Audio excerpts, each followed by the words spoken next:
चलिए आगे बढ़ेंगे। 1857 में जब कारतूस में गाय और सुअर की चर्बी का खुलासा हुआ था, याद है आपको? 1857 की क्रांति, चर्बी लगे कारतूसों को चलाने से इंकार कर दिया था। हर कोई जानता है 1857 की क्रांति, चर्बी लगे कारतूसों को चलाने से इंकार किया गया था, उसका खुलासा हुआ तो विद्रोह भारत का पहला स्वतंत्रता संग्राम बन गया था। 1857 की क्रांति। उसी तरह तिरुपति मंदिर के महाभोग में बीफ और सुअर के अंश का चर्बी का खुलासा हुआ तो इसके खिलाफ विद्रोह, देवस्थानों का स्वतंत्रता संग्राम क्या बनने जा रहे हैं? फ्री हिंदू टेंपल, सनातन बोर्ड, ये अलग तरह का संग्राम शुरू हो गया। हमारी नियमावली food safety standards authority of India के तहत आती है, उसके तहत हम इस पर When I took over as executive officer PTD, when I called on Honorable CM, he expressed concern on the quality of ghee procured and the quality of the leather.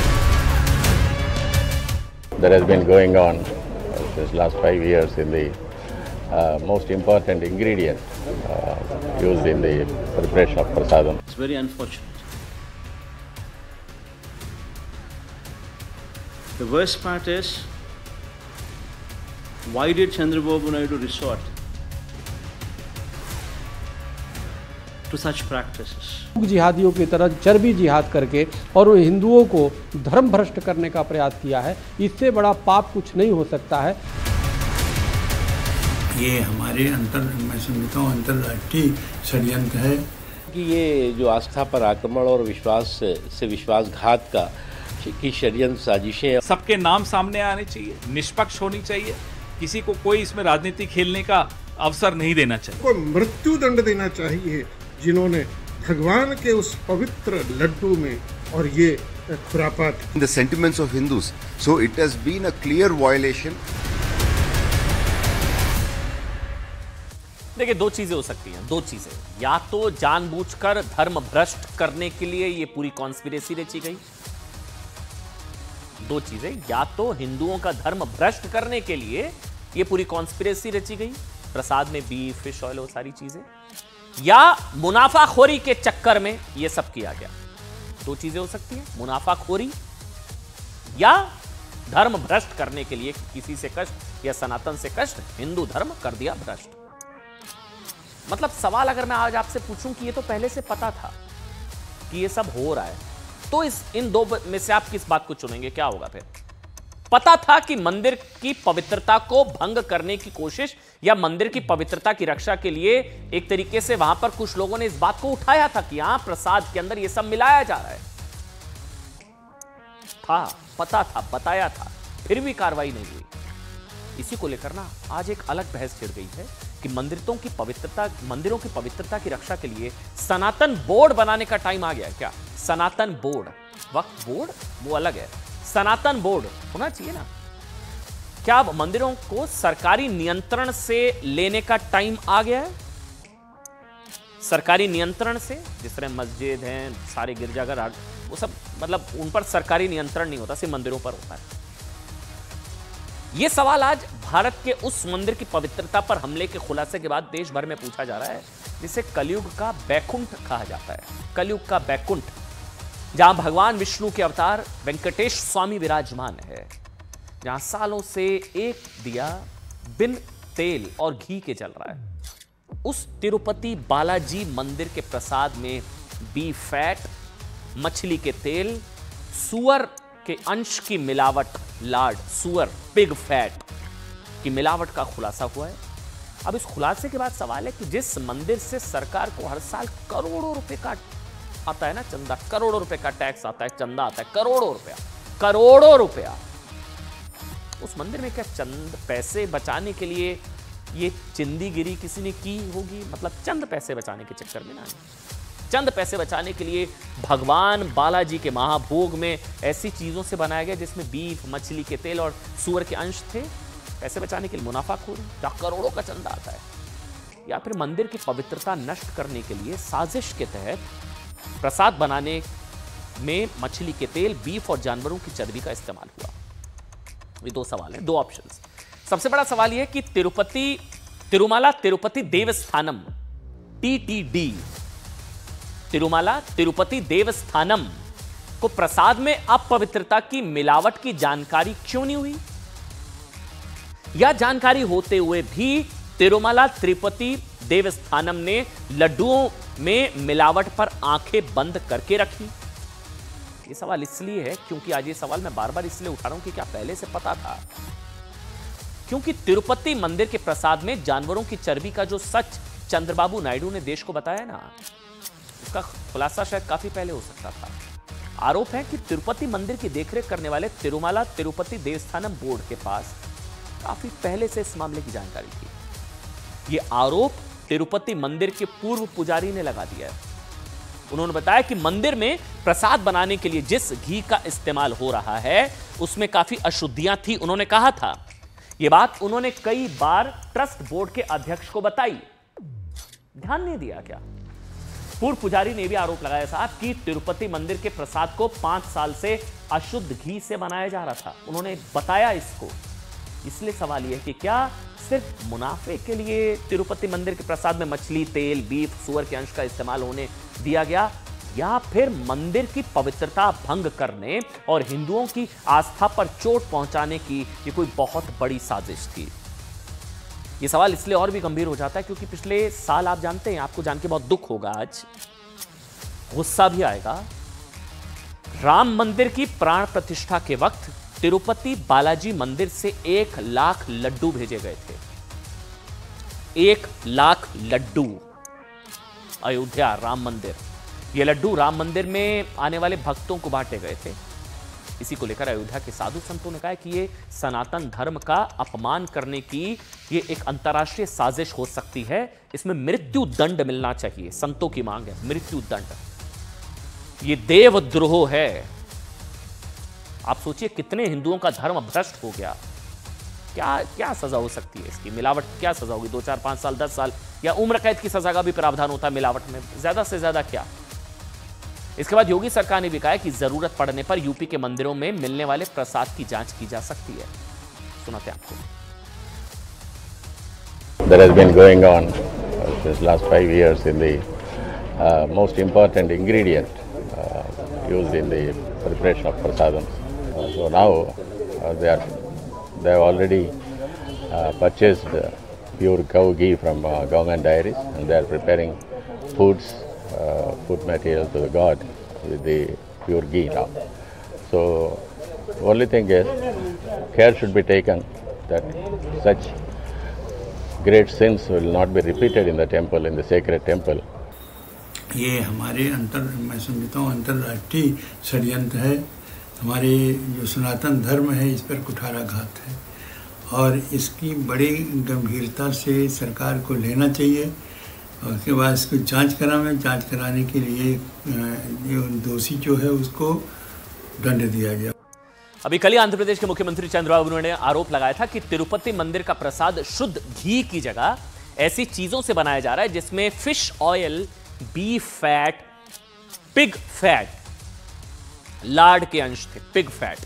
Chandrababu के इस आरोप के बाद नेशनल डेयरी डेवलपमेंट की report आई। Report में बताया गया साहब कि तिरुपति मंदिर के प्रसाद को लेकर चंद्रबाबू नायडू के आरोप तो सही है। रिपोर्ट से पता चलता है कि नेशनल डेयरी डेवलपमेंट को तिरुपति बालाजी का जो प्रसाद सैंपल के तौर पर भेजा गया उसमें लड्डू और अन्नदानम में फिश ऑयल, बीफ फैट और लार्ड, LARD मतलब पिग फैट, यानी जो प्रसाद करोड़ों भक्तों के साथ साथ भगवान को भी अर्पित किया गया वो अपवित्र था। ये महापाप। मैं नहीं जानता, बालाजी करेंगे माफ, लेकिन ये महापाप था। तिरुपति मंदिर के प्रसाद में चर्बी मिलाए जाने की जानकारी के बाद मोदी सरकार ने आंध्र प्रदेश सरकार से रिपोर्ट मांग ली है। केंद्रीय स्वास्थ्य मंत्री ने रिपोर्ट मांग ली है, JP नड्डा ने। केंद्र ने कहा कि इस मामले में उचित एक्शन लिया जाएगा। दूसरी तरफ गृह मंत्रालय और आंध्र प्रदेश पुलिस के पास मामले की जांच के लिए चिट्ठी लिखी गई है।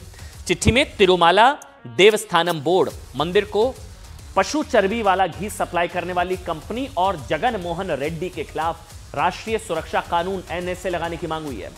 वहीं इस मामले में पूर्व मुख्यमंत्री जगन मोहन रेड्डी ने इस विवाद पर आंध्र प्रदेश हाईकोर्ट में अपील की है, जिसमें मंदिर के प्रसाद में बीफ की मिलावट के आरोपों की जांच के लिए जुडिशियल कमेटी बनाने की मांग की है कि न्यायिक जांच होनी चाहिए।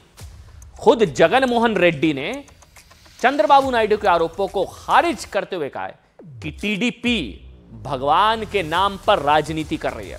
उन्होंने आरोप लगाया कि जिस लैब रिपोर्ट के आधार पर प्रसादम में बीफ की मिलावट के आरोप लगाए जा रहे हैं ना, वो इसी साल जुलाई महीने यानी कि चंद्रबाबू नायडू के कार्यकाल की है। इस पर भी सियासत शुरू हो चुकी है। It's very unfortunate. The worst part is, why did Chandrababu Naidu resort to such practices? He knows very well that during the course of these 100 days, Chandrababu Naidu failed on every promise what he made to the people during his election campaign. And to divert people's attention from this act of his, he had stooped down to the extent of tarnishing the image and reputation of our temple. देखिए, कोई सा भी विषय आता है तो भारत का जो शासन है उसका ध्यान आकर्षण पत्रकार बंधु भी कराते हैं और जो इस देश के जो चिंतनशील लोग हैं वो भी कराते हैं। मैं भी उस विषय में बहुत गंभीरता से उस विषय को लेऊंगा और देश के बाकी संत समाज को भी आग्रह करूंगा कि इस विषय में अपना पूरा ध्यान होना चाहिए। अब देखिए, तिरुपति के प्रसाद में बीफ, फिश ऑयल और सुअर के अंश की मिलावट पाए जाने के बाद आंध्र प्रदेश के मुख्यमंत्री पवन कल्याण ने सख्त कार्रवाई करते हुए एक नई बहस को जन्म दे दिया। उन्होंने कहा कि सनातन बोर्ड होना चाहिए। सनातन बोर्ड के गठन की मांग पवन कल्याण ने कर दी। पवन कल्याण ने कहा कि यह मामला मंदिरों के अपमान, इसकी भूमि के मुद्दों और धार्मिक प्रथाओं की रक्षा से जुड़ा हुआ है। ध्यान से सुनिएगा उनके एक शब्द को। उन्होंने कहा, अब समय आ गया है कि पूरे भारत में मंदिरों से जुड़े सभी मुद्दों पर विचार के लिए राष्ट्रीय स्तर पर सनातन धर्म रक्षण बोर्ड का गठन हो। सनातन बोर्ड, वक्फ बोर्ड तो है, सनातन बोर्ड होना चाहिए। सभी लोगों को सनातन धर्म का अपमान को रोकने के लिए एक साथ आना चाहिए। पवन कल्याण यानी कि ये पहली बार है किसी राज्य सरकार की ओर से सनातन बोर्ड की मांग उठी है, पहली बार। इसी बहाने राज्य सरकारों से मंदिरों का नियंत्रण हटाने की बहस भी शुरू हो गई है। फ्री हिंदू टेंपल्स, हिंदू मंदिरों पर सरकारी नियंत्रण क्यों? सुप्रीम कोर्ट में पहले से मंदिरों से सरकारी नियंत्रण हटाने को लेकर याचिका दायर है। एक अनुमान के मुताबिक आप जानते हैं देश के 15 राज्यों में करीब 4 लाख मंदिरों पर डायरेक्टली या इनडायरेक्टली, परोक्ष या प्रत्यक्ष रूप से सरकारी नियंत्रण है। 4 लाख मंदिरों पर सुप्रीम कोर्ट कई मौकों पर हिंदू मंदिरों पर सरकारी कब्जे को गलत बता चुका है। यही बात कई हिंदू संगठनों को खटकती है। साहब, इसको सुनिएगा कि देश में ना मस्जिद, दरगाह और चर्च पर कोई सरकारी नियंत्रण नहीं है, लेकिन मठों, मंदिरों और गुरुद्वारों पर सरकार का नियंत्रण है। मंदिरों के दान पर सरकार का कंट्रोल है, मस्जिदों पर तो नहीं है। तो फिर ये तो कम्युनल हुआ ना। अब अगर देश सेकुलर है, सेकुलर फैब्रिक है ना हमारे देश का, तो सिर्फ मंदिरों पर नियंत्रण क्यों, मस्जिदों पर क्यों नहीं? तो मंदिरों को भी फ्री करिए ना साहब। मस्जिद, दरगाह, चर्च की कमाई टैक्स फ्री है, वो सरकार का नियंत्रण नहीं है। सोचिए, सिर्फ तिरुमला तिरुपति मंदिर की बात करें तो मंदिर की संपत्ति कितनी होगी आप सोचिए।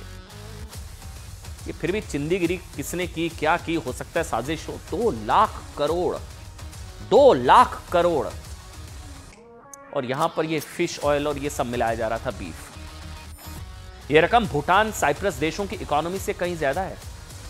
तिरुपति मंदिर के पास 10 टन से ज्यादा सोना है। तिरुपति मंदिर के पास बैंकों में 16,000 करोड़ की रकम है सिर्फ प्रसादम की बिक्री से। प्रसादम जिसमें मिलावट करिए ना, प्रसादम की बिक्री से तिरुपति बोर्ड को 600 करोड़ से ज्यादा मिलते हैं। आप फिर भी सोच कर देखिए, तिरुपति मंदिर में भगवान और भक्तों को कैसा भोग चढ़ाया जा रहा था। इसकी वजह प्रसादम बनाने में पैसे बचाने का लालच था या मंदिर की पवित्रता भ्रष्ट करने की कोई बड़ी साजिश थी? ये सवाल आप अपने आप से पूछिएगा, क्योंकि संत समाज इस बात को लेकर इतना आक्रोशित है कि वो मृत्यु दंड तक की बात कर रहा है।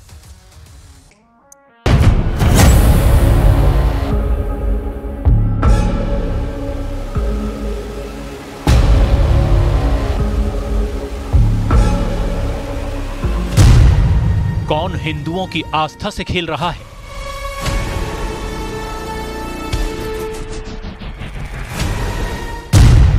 कौन सनातन के खिलाफ साजिश रच रहा है?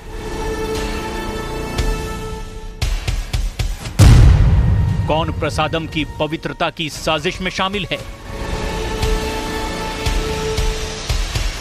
जब से तिरुपति बालाजी के प्रसादम में चर्बी की पुष्टि हुई है, तब से देश का संत समाज आक्रोश में डूबा है।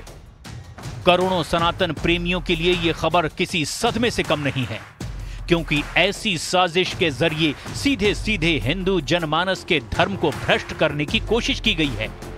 देखिए, कोई सा भी विषय आता है तो भारत का जो शासन है उसका ध्यान आकर्षण पत्रकार बंधु भी कराते हैं, और जो इस देश के जो चिंतनशील लोग हैं वो भी कराते हैं।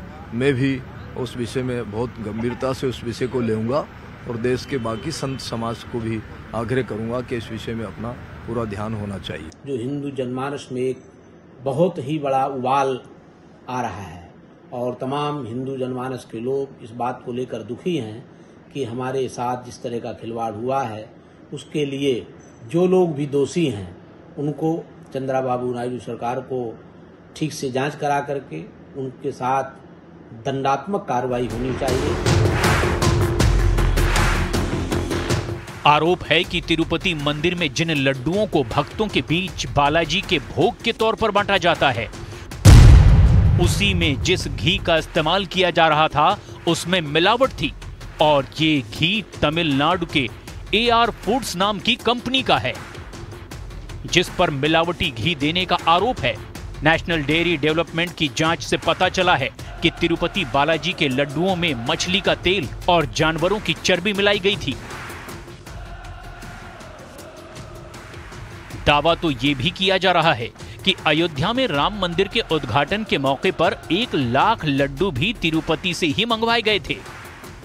यही वजह है कि अब जैसे ही प्रसादम में चर्बी के इस्तेमाल की रिपोर्ट सामने आई है, संत समाज इसे सनातन के खिलाफ षड्यंत्र के तौर पर देख रहा है। हमारे मैं समझता हूँ अंतर्राष्ट्रीय षड्यंत्र है। हमारे जो सनातन धर्म है इस पर कुठाराघात है और इसकी बड़ी गंभीरता से सरकार को लेना चाहिए और उसके बाद इसको जांच कराने के लिए जो दोषी जो है उसको दंड दिया गया। ये सरकारें हमारा कितना विनाश करने का कार्य करती हैं, हमारे लिए कितना दर्दनाक काम। जो एक हमारे आराध्य है बालाजी, तिरुपति बालाजी, मतलब आप समझ रहे हैं करोड़ों लोगों के आराध्य हैं और कितनी आस्था है लोगों की।